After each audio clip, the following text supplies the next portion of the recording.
Let's see what we get. Core PCE drops in just a few seconds.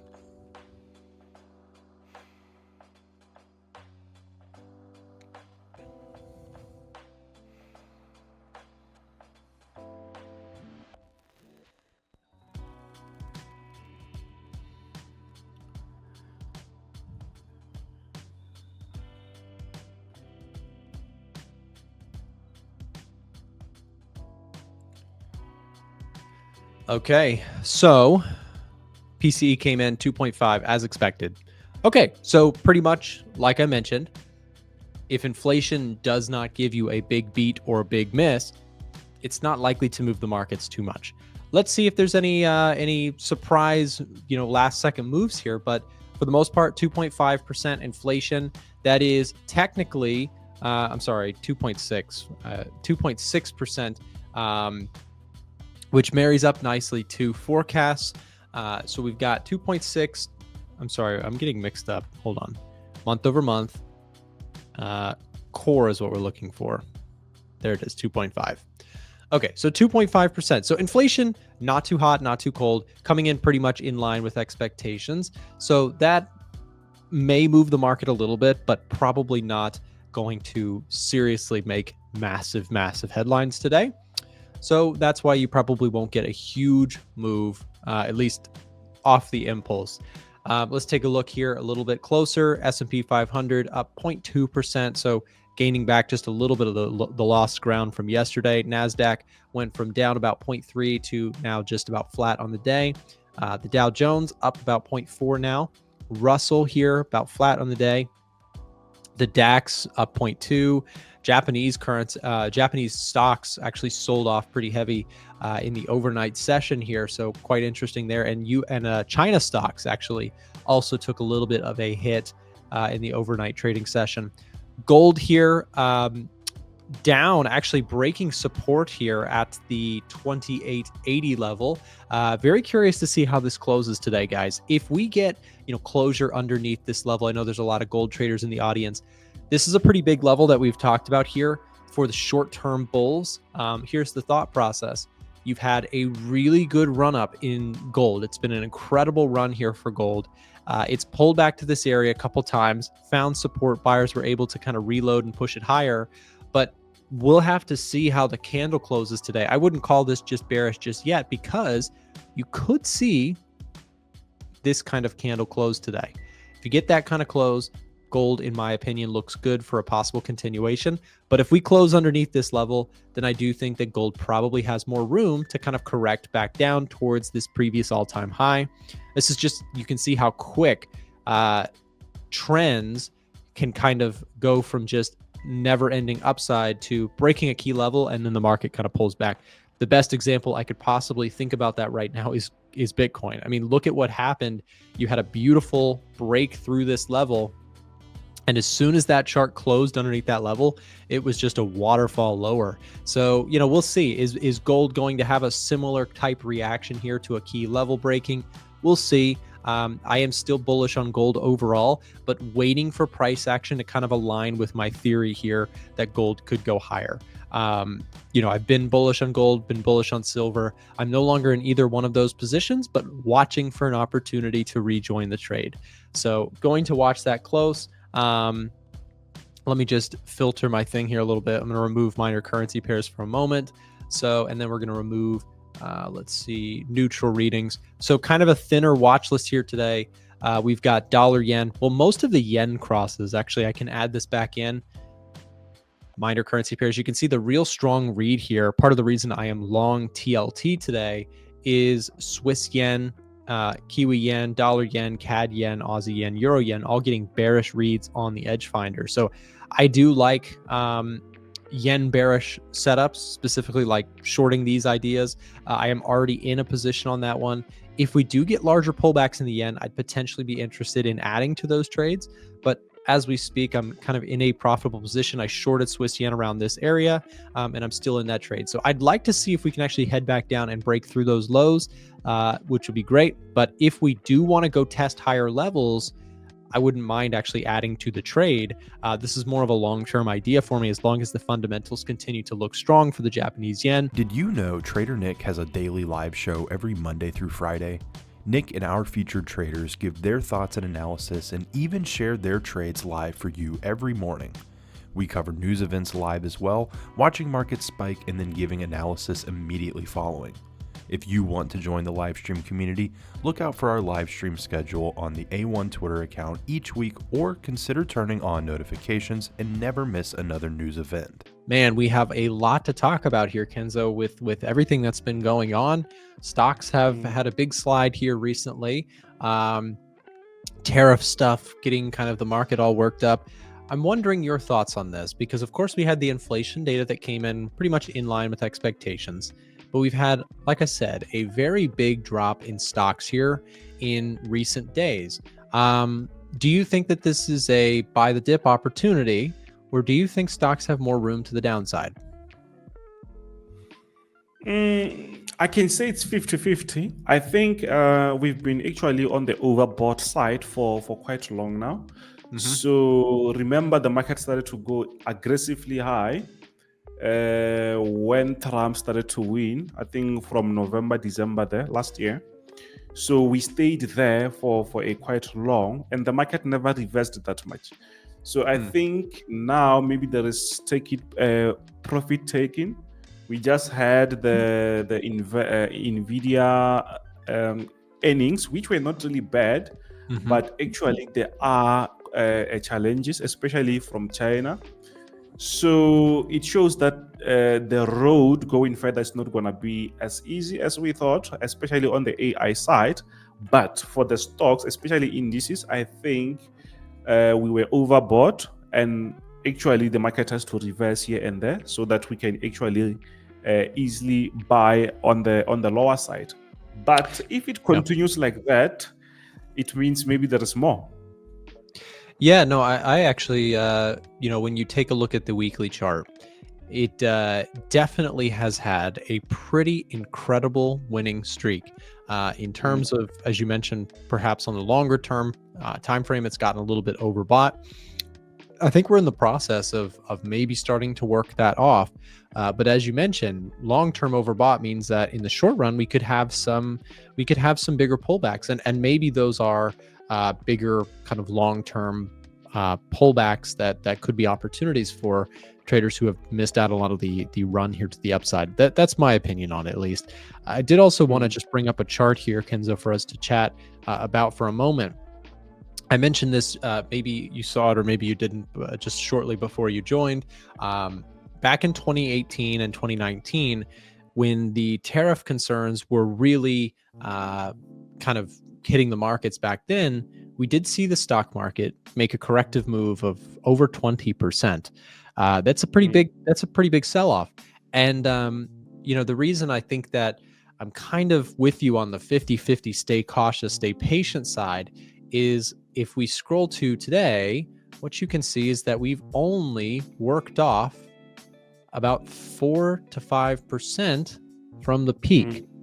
So my concern here is that this time around, Trump is seemingly more aggressive on tariffs with China, with the EU, with the UK, Canada, Mexico.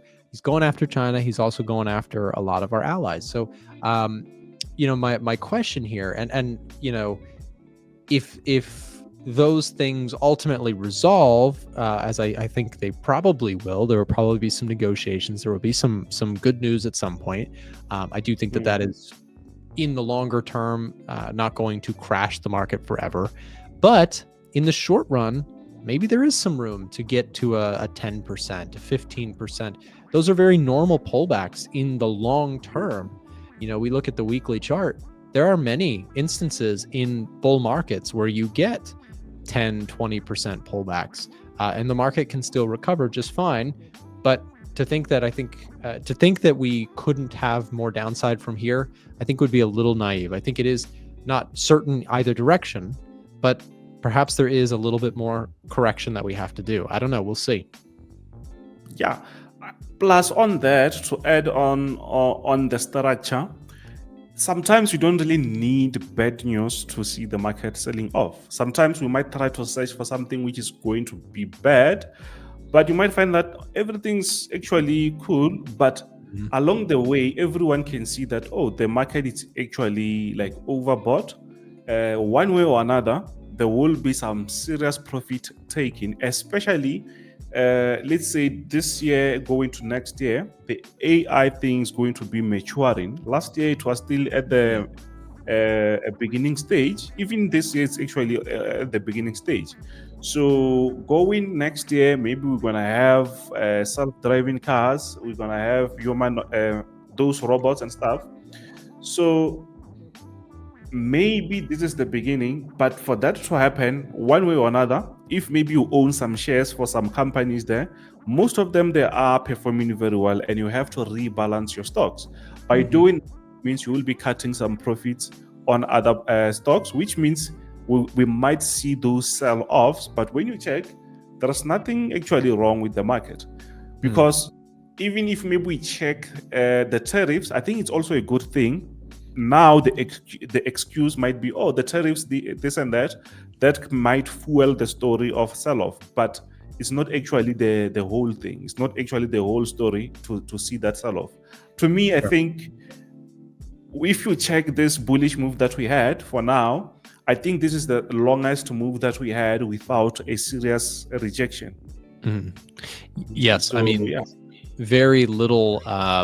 If we take a look at the S&P 500 specifically, I mean, this is incredible. We've gone so long without a 10% pullback. Going from October, I believe, until now, we have not had one singular 10% or greater pullback. The closest thing we did was actually right here. And if we take a look at this, I suppose it was 10%, but it wasn't really. This is hard to call a 10% because what actually happened on this day, the August 5th day, this all happened in the overnight futures market. We gapped down and then quickly blipped. And before the markets even opened, we were already back kind of up. So maybe you could call that a 10%. But I would say what is factual is we have not had a 10% close, drawdown in very, very long. And it's normal. It's normal for good market environments to have 10% pullbacks. So, we're kind of due for one. Is this going to be it? We will see, but it certainly is starting out pretty aggressive. Another question for you, Kenzo, is gold breaking a pretty kind of great win streak to the upside here. We've now seen a level of support starting to break. What are your thoughts on gold? Do you think gold, are you looking for pullbacks on gold? Do you think the run is over? What do you think? Yeah, actually, I've been waiting for this type of a move because where we were, like that smaller support, that actually it was not really that strong enough, or the confidence was not really enough for me to continue buying there. So now I think I'm just waiting for the market to go a little bit below, maybe around 2.8. I think there I can say, yes, that is a reasonable reversal. But another thing, when you check geopolitics, I think it's today, Trump is going to meet with Zelensky. If maybe they find the solution, which means the tensions they will be cooling off, that is actually bad for gold. So we might see gold starting to continue going even lower. So I'm also waiting for that. I just want to hear the outcome. But it seems like they are going to reach a deal. It might not really be easy, but as long as we have a clue, I think that might be the start of that sell-off. But beside that, the gold was also like overbought. We never had that rejection for a while. Since last year, November, I guess, we had that rejection. Now we're getting another one, which is good. So I will be expecting 2.8, where I can say, yeah, I'm expecting it to reach there. But if it goes below that, it means maybe there must be some fundamentals going on. Yeah. No, I think that's a totally rational way of thinking with this.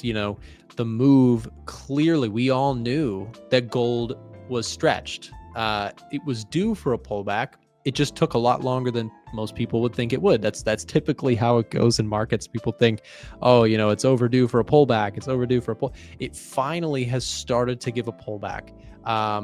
And with this pullback, like you said, we had this level of support. Looks like if we close the candle like we are today, to me, from a price action perspective, that tells you that the short-term momentum here has faded and that we may actually be due to see a larger pullback.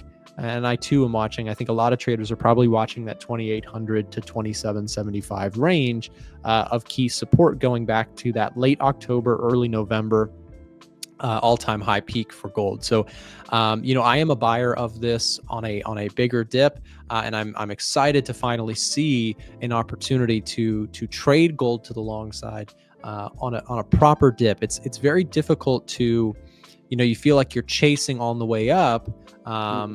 And then, you finally get the pullback. And whenever the pullback finally happens, this is just how it always goes in markets. It's like it never pulls back. And then all of a sudden it pulls back very sharply. It's very, very, all of a sudden there's your move. You have to be ready and you have to be patient for it. So we're starting to get that move here, I think, for the first time in weeks and weeks and weeks. Gold is actually seeing some follow through. Let's see if it can get down to here. It could fake out at this level. I said this earlier in the stream, but I personally think that if you get a close today that actually looks like this, then perhaps this level actually does hold and we move higher. But right now, not looking very promising, with gold actually tanking through those lows, continuing to push lower. Maybe this is a little bit of PCE, but to your point as well, Kenzo, maybe this is also geopolitical resolutions making gold lose a little bit of its risk premium factor with Russia, Ukraine, and the United States maybe coming to the negotiation table. Exactly.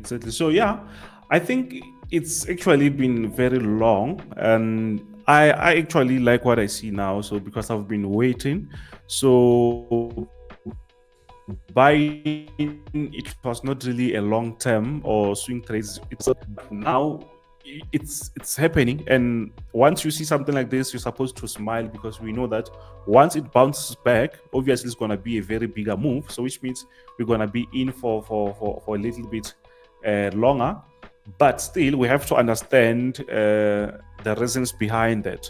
Will it continue, or maybe there is just a nice reversal? If it's a nice reversal, it's also good, but at least we saw a proper reversal, unlike before, because before we saw that support, it was not really that strong, but we saw that the market was still respecting that. But now at least we might have that confidence. Yeah, and Kenzo, I wanted to show you just an updated view of our economic heat map here today, just because I know you and I use this sometimes when we're discussing, just to kind of get a big picture view of where things are at. PCE has not updated. When it comes in, it will be at 2.5%. So this will be updated shortly. But what we see here is GDP numbers came in this week about as expected. So that has changed. But most of this chart's still kind of showing red. This is part of the reason for me with indices.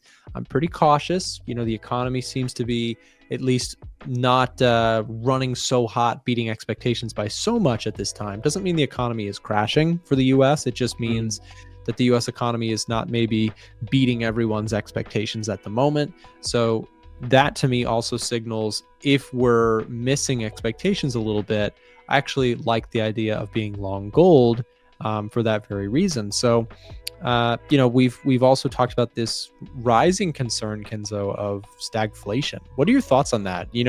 If we see inflation still sticky, but growth metrics continue to weaken, how would you trade that environment? Yeah, I think it's very difficult, especially we never had that on my time when I trade. Yeah. We never had that situation where we have like stagnation.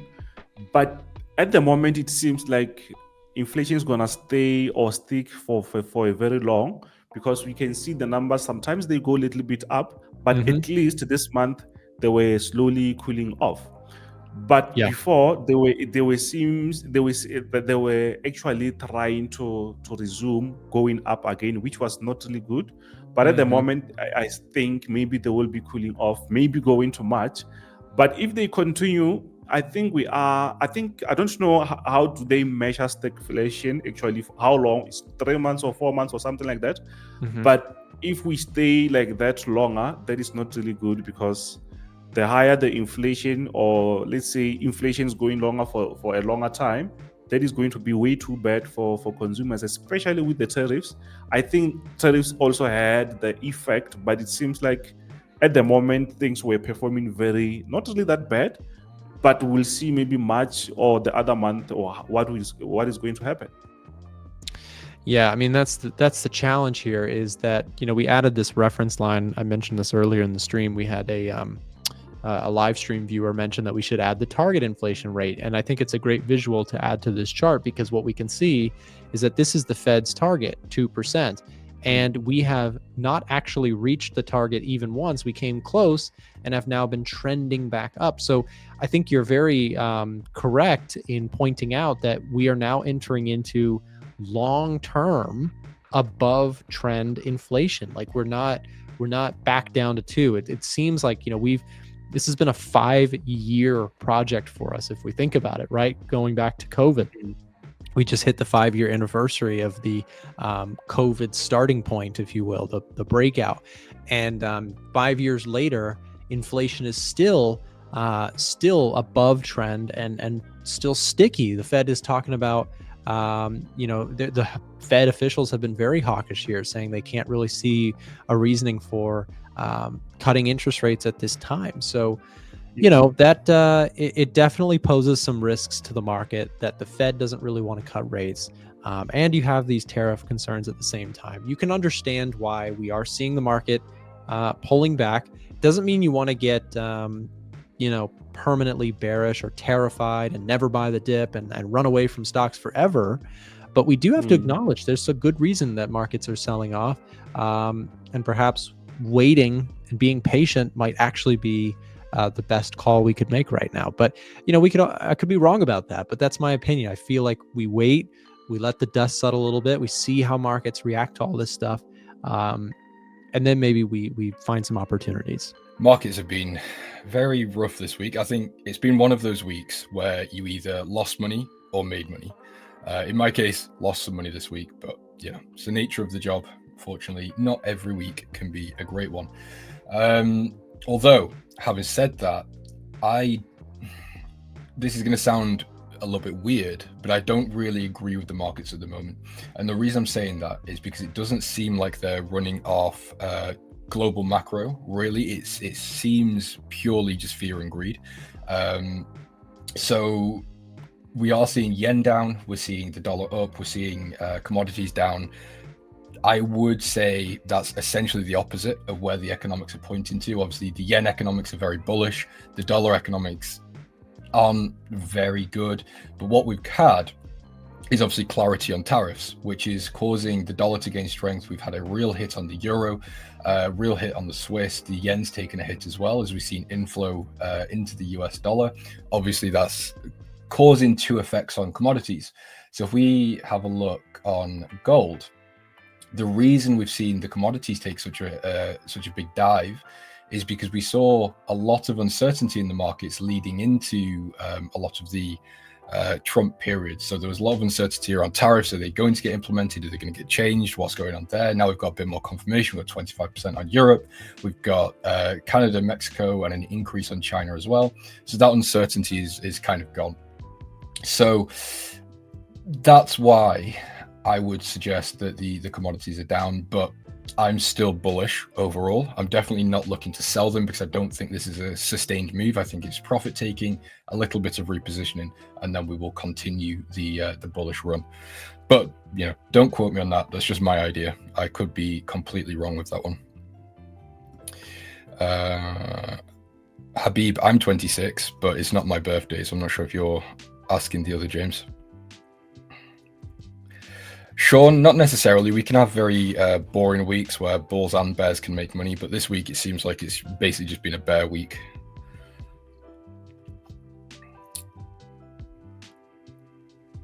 Japanese rate cut was a hawkish rate cut. What do you mean, Siobhan? They've not cut their rates. they've been hiking rates. So they were in negative interest rates, and now they're at 0.5. So they're not cutting rates. So there hasn't been a hawkish rate cut.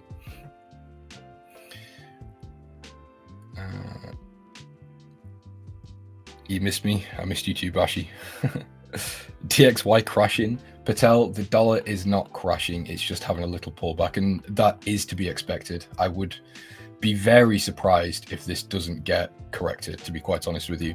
So it's not crashing. It's having a little bit of a relaxation after a pretty, a relatively large move, actually. This is obviously the H4 timeframe. It moved almost 1%, which for a currency is quite a lot in such a short space of time.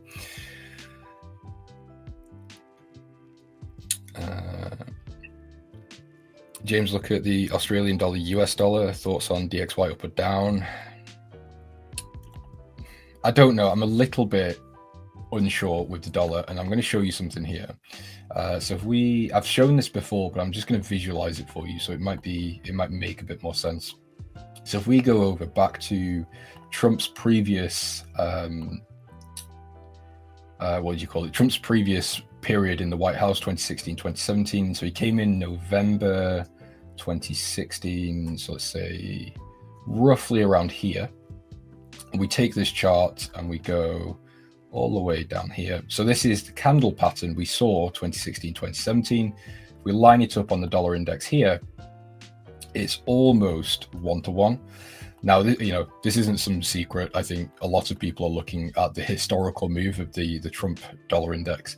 So are we looking to get some sort of huge downside now on the dollar? Maybe. I wouldn't say so. Yeah, I think it's very early to say that we're going to have some sort of dollar crash or dollar dump. But it's, of course, something to keep in mind. I don't think anything really is here to drive that idea just yet. But in the short term, either the dollar corrects the move and comes down towards 106, or it completely breaks through and we start creating fresh highs and create a new short-term uptrend out of this downtrend. Obviously, I'm basically saying it can go up or down because I don't really have much of a bias on the dollar just yet. Jan 2017, Sean, yes, but the market obviously knows he's coming in November because that's when the election is, so I'll take it from there. Any chance gold will go back up next week? I think so, but of course I can't say for sure.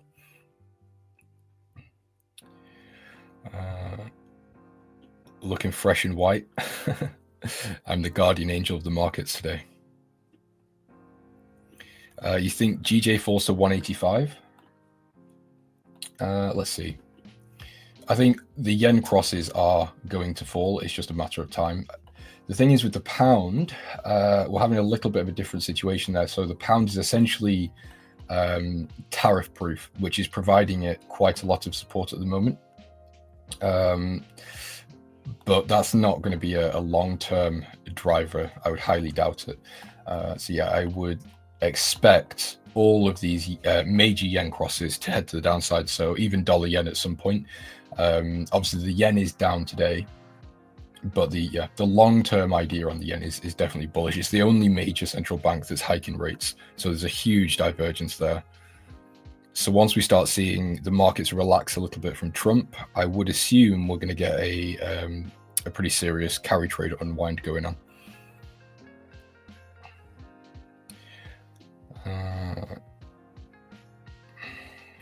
Sorry guys, just reading what's been said here. I'm trying to keep up. New heat map's looking great. Yeah, I saw that actually. The heat map does look good. It's funny because I made my own one last week, and now A1's coming out with one, so I guess I'll ditch mine and use theirs. Because I have to update mine manually. It's a bit of a pain. Thoughts on Swiss pairs? I think Swiss is going to the downside, so XXX Swiss will be to the upside, and vice versa. So that's why I'm short Swiss yen, and I think dollar Swiss also is a great play, but of course we need to have some positive dollar data to really drive that one for the long term. I think actually the idea I previously had on dollar Swiss was actually all the way back. I should put it on the monthly time frame here. So we've got a lot of room to correct this. In the grand scheme, this looks like it could actually be a bottom. I mean, that's a very optimistic way to look at it, or a, you know, whatever you might want to say. It's a bit generous possibly, but maybe even just back up to 1.17 potentially. We'll see. James, if you have time, share some insight on your experience with Edgefinder, how to improve your trading. Roshan, I think it's a top search when you search Forex James on YouTube. That my Edgefinder feedback is like the #1 thing there. So feel free to do that. But the Edgefinder is great. You can use code ELITE for a discount. Helps me out, it helps you out. You get a discount, I get a kickback, so it's a win-win for everyone.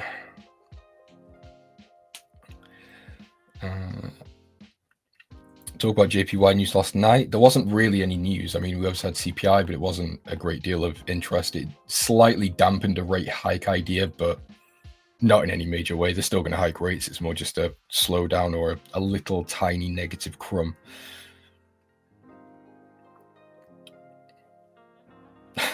How is it possible I have a short position on dollar yen? All the data points down, and I'm still in a loss.